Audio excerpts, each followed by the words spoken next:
Assalamualaikum warahmatullahi wabarakatuh. Salam sejahtera untuk kita semua.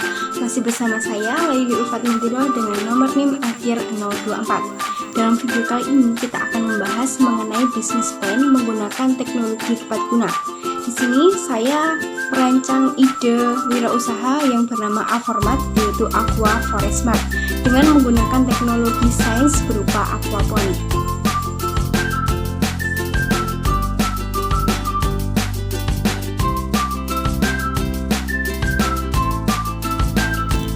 Sebelumnya saya akan menjelaskan tentang latar belakang dari munculnya ide usaha Aformat ini. Jadi di era modern ini, teknologi merupakan salah satu komponen terpenting dalam dunia industri. Salah satu contohnya adalah industri di bidang pertanian. Seperti yang kita tahu bahwa dewasa ini Indonesia semakin kehilangan minat pemuda untuk menjadi petani.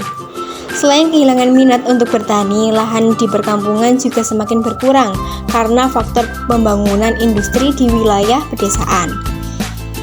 Dengan perkembangan teknologi berhasil menciptakan solusi inovatif untuk pertanian, yaitu sistem aquaponik. Aquaponik hadir untuk mengatasi permasalahan seperti perubahan iklim, pemborosan air, urbanisasi, dan juga berkurangnya lahan pertanian. Aquaponik menjadi salah satu alternatif yang dimiliki karena memiliki keunggulan yang dapat menghasilkan dua produk dalam satu sistem. Tujuan terakhir menggunakan aquaponik adalah karena aquaponik berguna untuk pertanian berkelanjutan. Karena aquaponik merupakan salah satu cara untuk mencegah pencemaran air dan juga mengurangi penggunaan air dalam proses budidaya. Oke, selanjutnya saya akan menjelaskan mengenai rencana usaha dengan nama produk yaitu Aformat yang merupakan singkatan dari Aqua Forest Mart, di mana kita menggunakan aquaponik untuk menciptakan produk tanaman. Nah, untuk visi dari usaha Aformat adalah untuk menciptakan produk pangan berupa ikan dan sayur yang sehat tanpa bahan kimia yang aman dikonsumsi oleh masyarakat. Dari visi-visi tersebut, terciptalah misi untuk menggunakan sistem aquaponik, mengganti pestisida dengan kotoran ikan sebagai nutrisi tanaman, dan mengurangi penggunaan air demi keberlanjutan. Untuk produk utama yang dihasilkan dalam penerapan teknologi aquaponik ini akan tercipta dua, yaitu sayur dan juga ikan. Yang menjadi produk utama dari bisnis ini adalah sayuran. Nah, sayur yang dipilih untuk dibudidayakan adalah kangkung. Mengingat kangkung banyak digemari oleh masyarakat, selain itu kangkung juga banyak dicari sebagai makanan kelinci. Di sini ikan berperan untuk membantu proses pemberian nutrisi pada tumbuhan, sekaligus ikan menjadi produk kedua dari usaha Aformat ini. Selanjutnya kita akan beralih ke pembahasan analisis SWOT. Ada kelebihan yang pertama, yaitu kualitas produk yang baik. Yang kedua, dapat menghasilkan dua produk. Yang ketiga, baik untuk keberlanjutan lingkungan. Dan yang keempat adalah penggunaan lahan yang efisien. Untuk kekurangannya sendiri, terdapat tiga kekurangan, yaitu yang pertama, perlunya pengetahuan yang mendalam tentang sistem aquaponik. Yang kedua adalah biaya awal yang tinggi dalam pembangunannya. Dan yang ketiga, yaitu masyarakat akan memilih sayur yang jauh lebih murah. Selanjutnya ada peluang. Peluang yang pertama adalah ketertarikan masyarakat yang ingin memulai gaya hidup sehat. Yang kedua, bekerja sama dengan mitra besar seperti mall, resto, hingga hotel. Selanjutnya ada tantangan, yaitu ketersediaan pasokan dan bahan.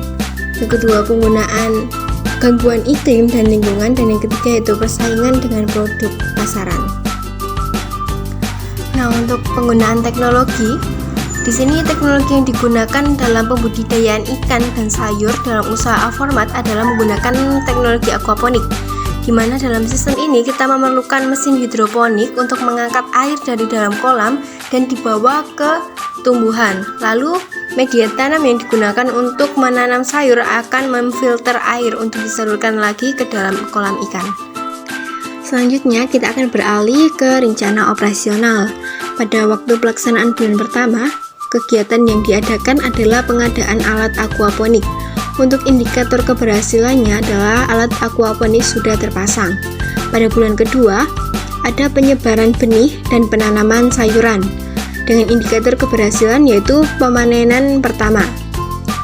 Waktu pelaksanaan bulan ketiga, ada kegiatan edukasi dengan indikator keberhasilan yaitu meningkatkan target pasar. Nah, untuk yang bulan keempat, kegiatan kita adalah pemasaran dengan indikator peningkatan penjualan. Selanjutnya ada strategi pemasaran. Yang pertama yaitu pembuatan video edukasi. Yang kedua, penjualan online melalui media sosial. Dan yang ketiga adalah bekerja sama dengan mitra-mitra besar seperti hotel, mall, dan juga restoran. Oke, langsung saja kita lihat dokumentasi ketika saya belajar mengelola sistem aquaponik. Di sini saya difasilitasi sistem aquaponik oleh UKM Pramuka Unesa, dimana untuk saat ini kebetulan saya sedang menjabat sebagai Ketua Divisi Wirabumi, yang mana Divisi Wirabumi adalah divisi yang menaungi kegiatan kelingkungan hidupan. Salah satunya adalah mendukung keberlanjutan lingkungan dengan salah satunya sistem aquaponik ini. Nah, untuk gambar pertama bisa kita lihat itu adalah proses penanaman dan perawatan tanaman timun-timunan. Nah, untuk foto yang terakhir itu adalah kegiatan ketika saya membersihkan kolam ikan. Mungkin cukup sekian video singkat hari ini. Sampai jumpa pada video-video saya selanjutnya. Terima kasih. Wassalamualaikum warahmatullahi wabarakatuh.